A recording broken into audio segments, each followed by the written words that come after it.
Good morning, everybody. This is another edition of the Passball Show brought to you by ChopPLA.com, by Two Ways, One Passion food truck located in Scranton, Pennsylvania, also by St. Aloysius Church and School in Jackson, New Jersey. Handful of things we're going to get into today in the world of baseball, sports, and unifying America.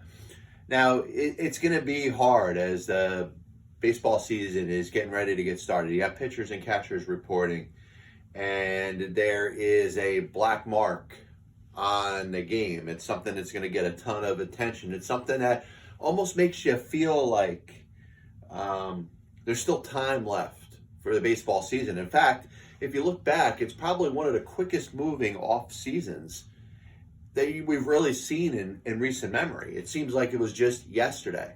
The Washington Nationals beat the Houston Astros and won the World Series. But once the World Series ended, the offseason was taken over by the scandal that involves the Houston Astros. And I believe, and I'm going to stick to my guns on this, that we're going to find out over time that it wasn't just the Astros doing this. This wasn't just one isolated team that decided that they were going to come up with their own set of rules and do whatever they want.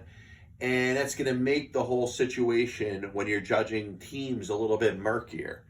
Carlos Beltran, to me, is the absolute scapegoat of this situation. You have players that still, to this day, have yet to speak on the matter. And I know the owner's going to get together with the players before spring training starts. And I think Jim Crane is looking, at least in this situation, like he is the nice guy, the good guy, the guy that wants to make well with what's going on. But at the same time, he's still part of it too. And there's nothing or no evidence to ever say that Jim Crane did anything wrong here, or he encouraged or enabled what was going on with these Houston Astros players and the stealing of the signs and the manipulating of the cameras and basically having the distinct advantage. And we could trace back, obviously, to 2017, the year that Carlos Beltran was with the team. And because of that, because Carlos Beltran is no longer an active player, it's very easy to pile on. It's very easy to go full Governor Evelyn Tracy, if you remember the movie Black Sheep. At the end, hey, it's just all on her. Or in this case, it's all on Carlos Beltran. Because he is no longer an active player. The Houston Astros players continue to not speak. Now listen, there are people out there that, master in public speaking, and their job is to come in there and advise the players of what the right things to say and how you address this matter and how you look, perhaps, the best that you possibly can in a situation that looks pretty dire. It looks like the Astros are going to have major targets on their chest. They're going to come into this season knowing that they pissed a lot of people off in Major League Baseball. And the only thing that I could say for them is that maybe they should hope for is that the investigations find that the Boston Red Sox were doing this too. And after that, you find that, all right, Carlos Beltran spent 3 years with the Yankees before he spent 1 year with the Astros. After he left the Astros for 1 year, he was with the Yankees as a special advisor to Brian Cashman. So maybe some of it rubbed off onto the Yankees. But that's assuming that Carlos Beltran is the ringleader or the culprit, and I'm not 100% sure that that was the case. There's a story that comes out, and I'll tell you, any player that plays for the Houston Astros that's willing to back this looks incredibly weak. And that's the thought that Carlos Beltran essentially bullied players into going along with this sign-stealing format. Now, I do believe that Carlos Beltran came in there and said, hey, you guys are weak in regards to the technology that you're using to steal signs. Maybe I know some stuff that's a little more high-tech, a little more advanced. And I'm sure he got together with Alex Cora. And for those that want to make it out like it's just the two of them, basically holding the team at gunpoint, the players, the poor Carlos Correa and Alex Bregman and Georgie Springer and Jose Altuve that are being forced into this thing when they don't really want to be. I think you got to get your head examined. This is a collaborative effort. I believe the Astros embraced this. Who started it? I don't know if we'll ever know. You got two different aspects of this, and part of it is what people like to believe in the media. And I hear responses, and it's just people basically reading reports and taking them as fact. And the more times you read these reports, the more times you take every single thing you read as fact, the more you're going to hate Carlos Beltran, the more you're going to see him portrayed as the one, like I said, basically, from a figurative standpoint, holding his teammates at gunpoint, making them use this sign-stealing format. Now, do I believe Carlos Beltran should be working in Major League Baseball right now? No. I think it's probably better that he stays away from the game for a little while, lets the dust settle on this. And like I said, over time, as it goes by, we'll see how more widespread this is throughout the course of the sport. I mean, you do hear reports that say, hey, if Major League Baseball wanted to put a hardcore investigation and investigate all the teams in Major League Baseball, they're going to find a lot more information than they want to. And you got a pitcher for the Los Angeles Dodgers in Mike Bolsinger that decides to file a lawsuit against the Houston Astros, basically crying that his performance in a World Series ruined his career. Listen, if Michael Bolsinger had any talent, he'd be pitching for a Major League Baseball organization right now. One game where he gave up 8 runs, sure, that happened. It may have been because the Houston Astros were cheating and stealing signs. But you tell me that's a reason that you don't have a job in baseball 2 years later? No. I think from a mental standpoint, you quit. I think from a mental standpoint, you let something like this get to you. If you have the physical talent, you'd be pitching in the major leagues right now. You're going to tell me that each team's got 12, 13 pitchers that are all better than Michael Bolsinger right now? If that's the case, Mike Bolsinger has to look himself in the mirror and realize, hey, maybe he's just not good enough. I thought that was the sorriest thing that I ever saw, but it cries out America today. It cries out the youth of today. You know, me too. Stop it already. I hope they dismiss this lawsuit in court because it's an embarrassment to the sport. But I digress, going back to the scapegoat in this whole thing. And it's almost like you blame the guy that's not here anymore. You blame the guy that's dead. You know, it's all his fault. You know, in a constructive possession case where 5 people are arrested for the possession of marijuana, one kid decides to flee the day before the trial, and the other 4 kids say, you know what, it was all him. Whether it was him or not, it's blame the person that's not here. And it's the same thing that's going on with the blame of Carlos Beltran. Now today, you know, to this point, I don't know exactly how much of the blame Carlos Beltran is supposed to have. Was he the quote-unquote ringleader? Maybe. I'm not exonerating him by any stretch of the imagination, but I think it's odd that you are, to this day, still have not heard a peep from a Houston Astros player, and the ones that you've heard from don't play for the team anymore. You know, you heard from Marvin Gonzalez, he feels bad. Well, what's to say Marvin Gonzalez wasn't, you know, entrenched and bought into hook, line, and sinker the philosophy of stealing signs? And I look at Alex Bregman every time I see him give that smirk to the camera in the dugout. I think more and more of his involvement in this and the fact that he hasn't spoken a word. The same thing with Jose Altuve, Carlos Correa, Yoli Gurriel, George Springer. You know, Evan Gattis, who isn't playing in Major League Baseball anymore. You know, you look at a couple of the videos, it looks like Evan Gattis benefited a couple times from that. I'd want to know what he has to say.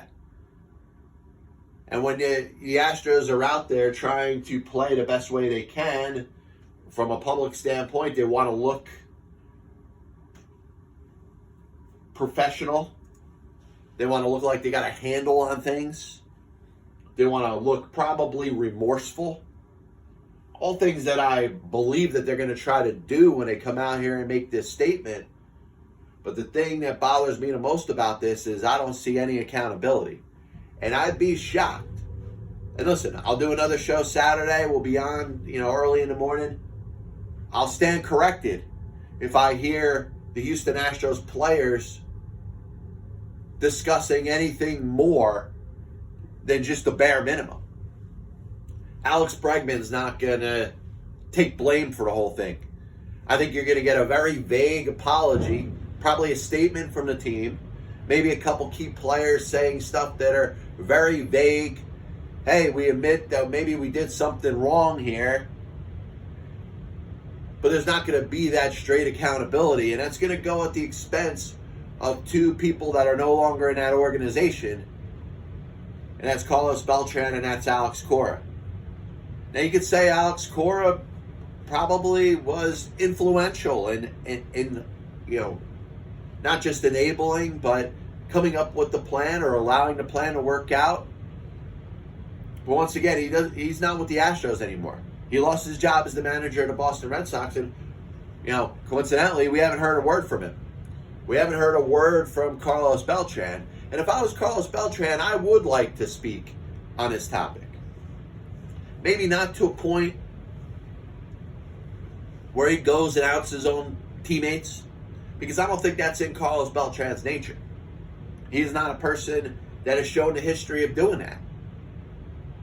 But what I believe Carlos Beltran at some point has to do is address the accusations which are building up like an avalanche on him. And I think there's going to come a point, if it hasn't yet, that the accusations are surpassing what his involvement and putting together of this plan. And I would like to hear from Carlos Beltran. And I would like for him to take on those that he feels wronged him. Whether it's Major League Baseball, whether it's some of his fellow teammates. Because I look at Alex Bregman and I look at Carlos Correa and Jose Altuve and Georgie Springer and Yuli Gurriel. And they're basically catwalking it in the spring training.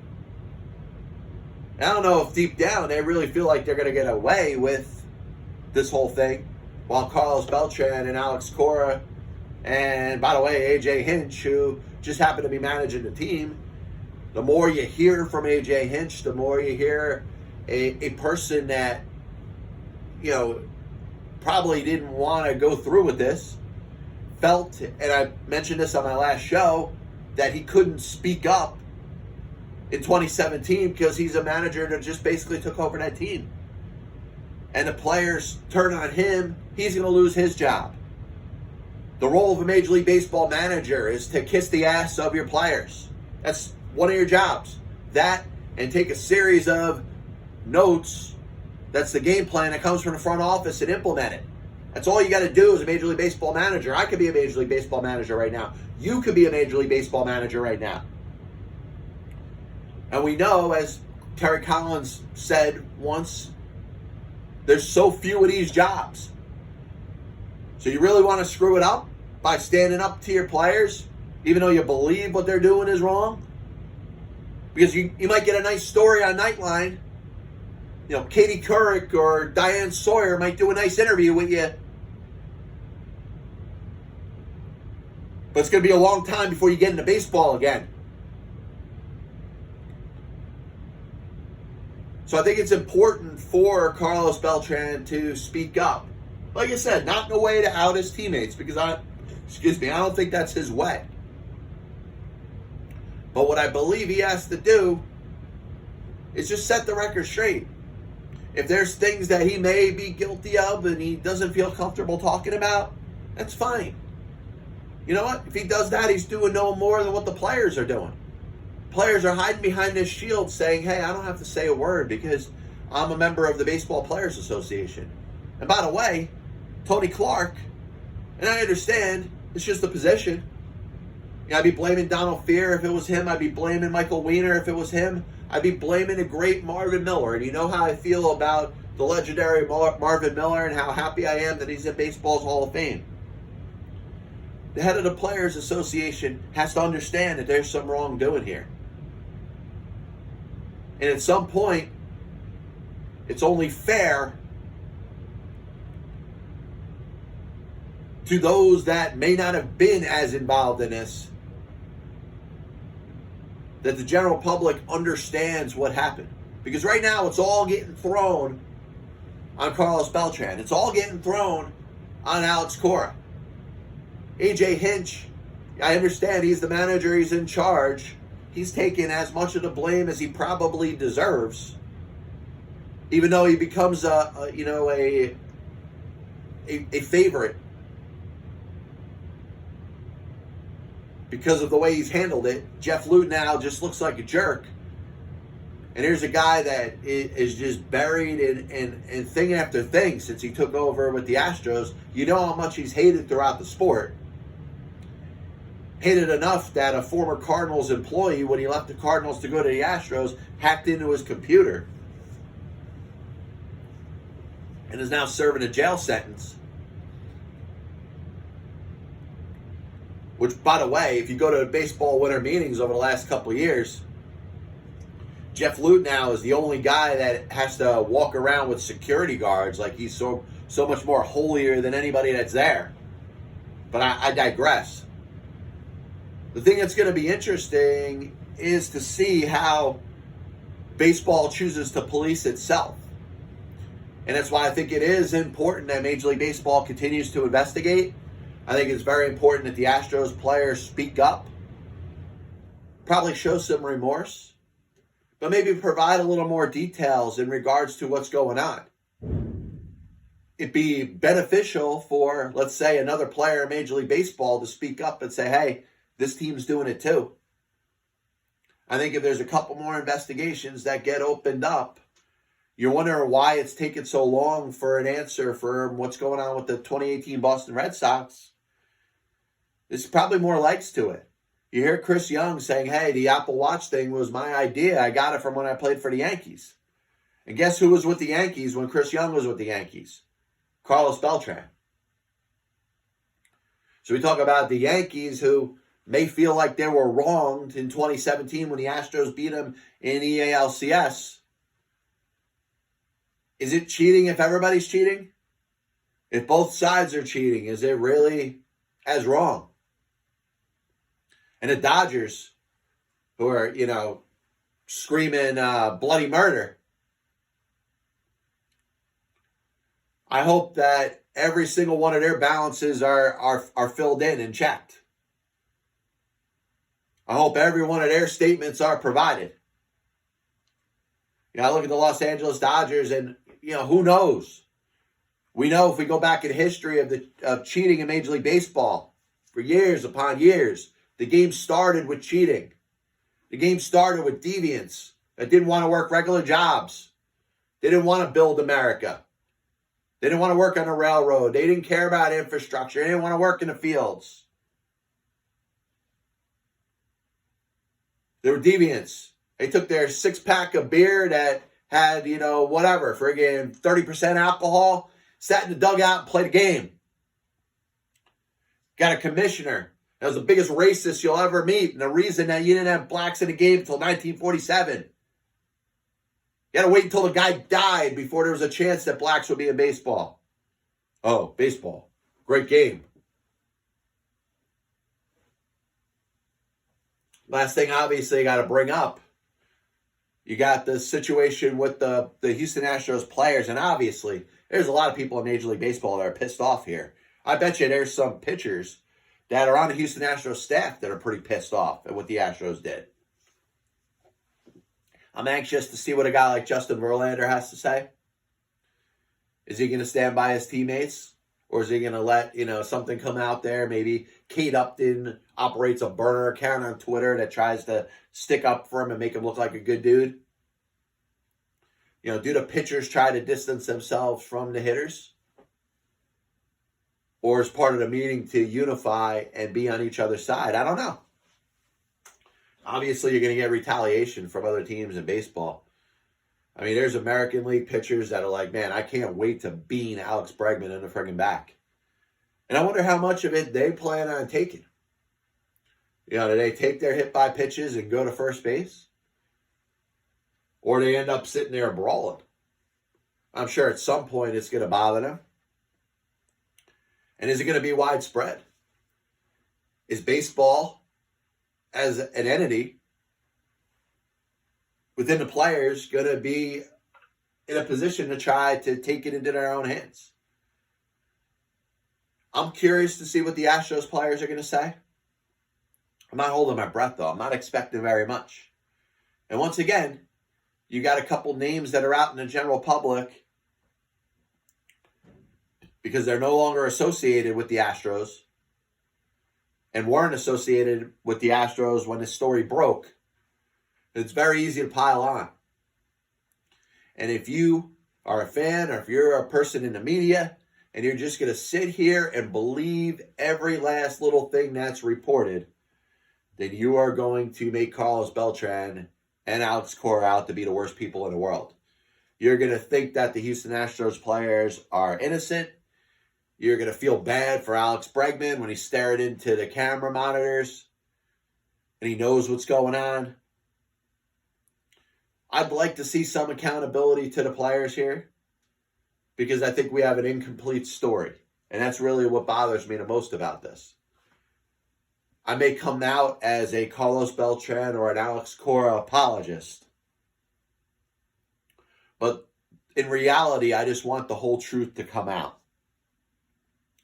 And I think these guys are being misrepresented as the reason that this thing happened. Carlos Beltran spent many years with many other organizations. I don't believe he woke up one day in 2017 and said, hey, I'm going to devise this scheme to cheat.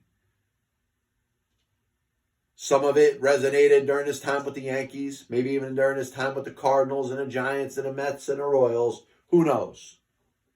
Alex Cora, he spent many years in a game for many different teams. He had a long, durable career as a utility middle infielder. Played for teams like the Red Sox and the Nationals and the Mets. You telling me that he shows up in Houston and says, yeah, I'm going to come up with this stealing scheme. And I never tried anything with any other organization. That's the thing that I'm the most fearful of because I'm excited, just like a lot of other people that, pitchers and catchers have reported. Spring training's about to start. All of a sudden, we're going to see baseball. But one thing that bothers me is the fact that this is going to be something that probably isn't going away for a while. And give it a couple weeks, give it a couple months, you're going to still find different layers to it. And until the players themselves come out and address this, you're just going to hear continuous reports. The Athletic basically broke this story. They did a great job. They probably made a name for themselves, finally. There's diehard baseball fans that subscribe to The Athletic. They pay the money per month. Say, hey, we're getting a little bit better reporting. But I bet you sold a lot more subscriptions after the breaking of the story. We hit what we'll call probably the halfway to the concluding point on the Passball Show.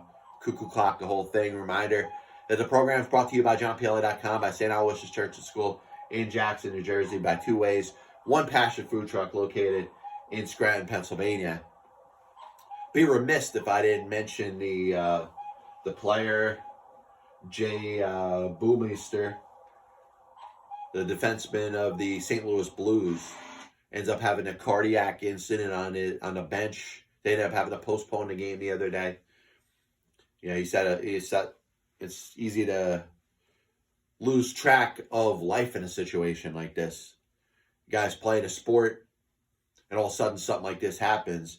I think it was a great job by everybody involved, the players, the organization, the Anaheim Ducks, making sure this guy got the attention he needed, the postponement of the game.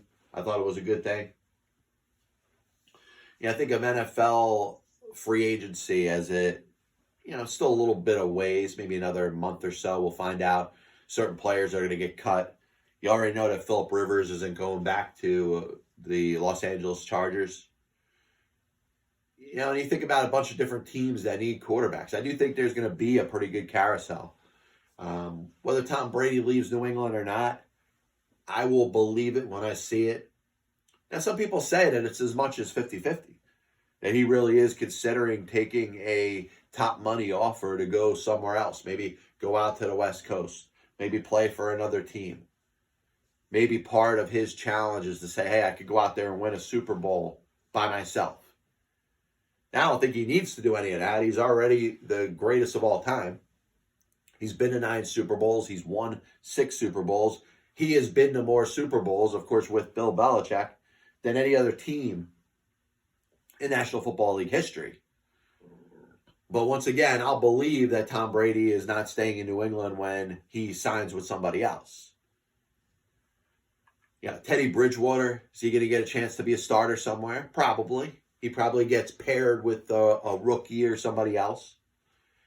Maybe it becomes the next Matt Flynn, where Russell Wilson takes his job, or it becomes the next Nick Foles, where Gardner Minshew essentially takes his job. There's going to be a nice carousel of quarterbacks in the National Football League. Ryan Tannehill, who is a priority for the Tennessee Titans to bring back. Marcus Mariota is going to be a free agent. Jameis Winston is going to become a free agent. Are the Tampa Bay Buccaneers interested in bringing him back? I think they're leaning towards it, but I think there's a lot to bring up here. So the last thing I wanted to bring up, going back to the point we made, we were talking about the sign stealing scheme and scandal that has involved the Houston Astros, and basically is one of the reasons why this offseason has gone by so fast. I mean, I can't think of, it just seems like it was just the other day the World Series just ended. And now pitchers and catchers have reported we're seeing some spring training games. The offseason has come and gone. And a lot has to do with the legs that this story of the sign stealing with the Houston Astros and everything that's involved with it. And it's just amazing that you see 3 teams after the new year end up firing their managers, one of whom just hired their manager. But I think of the importance of the game of baseball policing itself. And I wonder how far the game has gone from that, because you're hearing a lot from former players. Somebody like, let's say, a Paul Lo Duca, who's been very outspoken about this situation. I'd want to hear what Bob Gibson would have to say about it. And I know Bob's getting up there in age. I don't hear him making too many public appearances, but, geez, I'd feel bad for whoever's leading off for the Houston Astros. Game number 1, Bob Gibson will be drawing them in the back. But I don't see that same type of control that pitchers have. And think about one of the pitchers that has exhibited that type of take it in your own hands type of mentality is Zach Greinke. And guess where Zach Greinke plays for? The Houston Astros. He'd be somebody that I'd want to get his honest opinion. Now, he's a tough interview to begin with. He's got the social anxiety disorder. It's probably hard to ask him questions. He's a very smart man, but I'm sure you're not going to get very much out of him. But from a standpoint of him being a pitcher, if he was on the other side, if he was playing for the Oakland Athletics and the Astros are playing the Athletics opening day and he's throwing the first pitch of the season, I think it would be in Carlos Correa or Alex Bregman or Jose Altuve's back. And I just wonder if the game right now, as we're entering and we're in the year of 2020, will be able to police itself the way it policed itself in the 1970s and the 1980s. And even before that. Yes, you saw a couple more fights, a couple more brawls in Major League Baseball than you do right now. But you also didn't see a lot of the shenanigans. Players were very conscious of how they represented themselves after hitting a home run. Bat flips, some people may say that they're a little bit out of control. I don't really care. But I think of Bob Gibson, if a guy hit a home run and flipped his bat, there would be some retaliation. We haven't seen a lot of retaliation over the last several years. And I wonder, because this will obviously be the prime example of the team and the players to go after if you're going to retaliate, is it going to happen?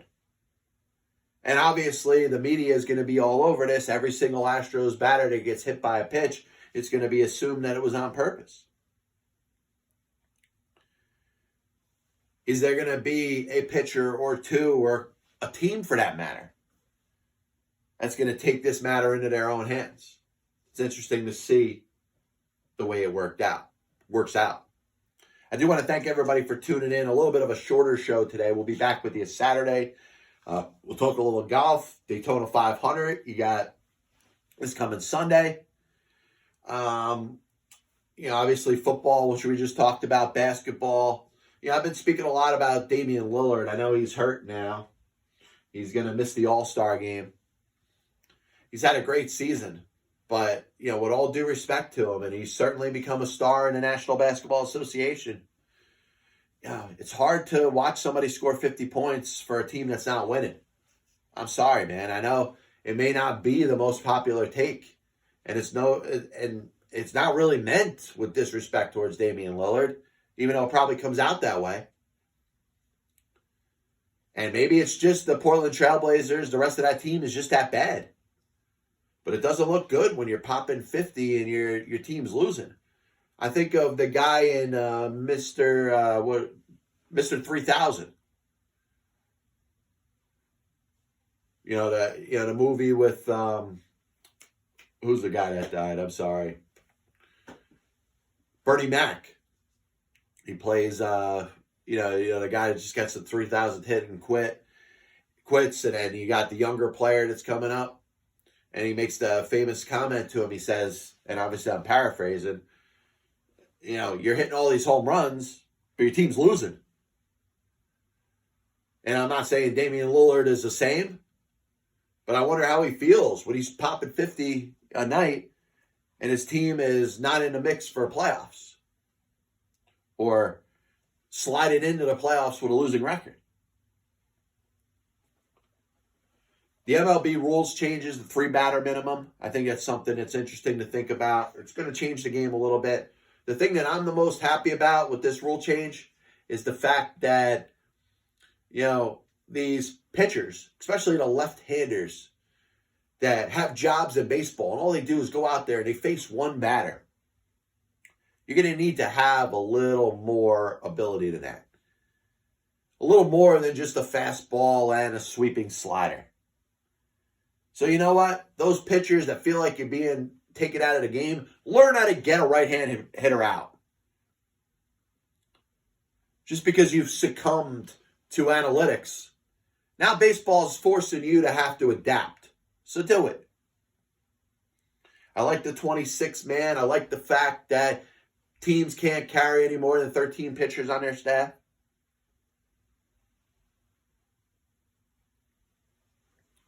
Be back with you Saturday.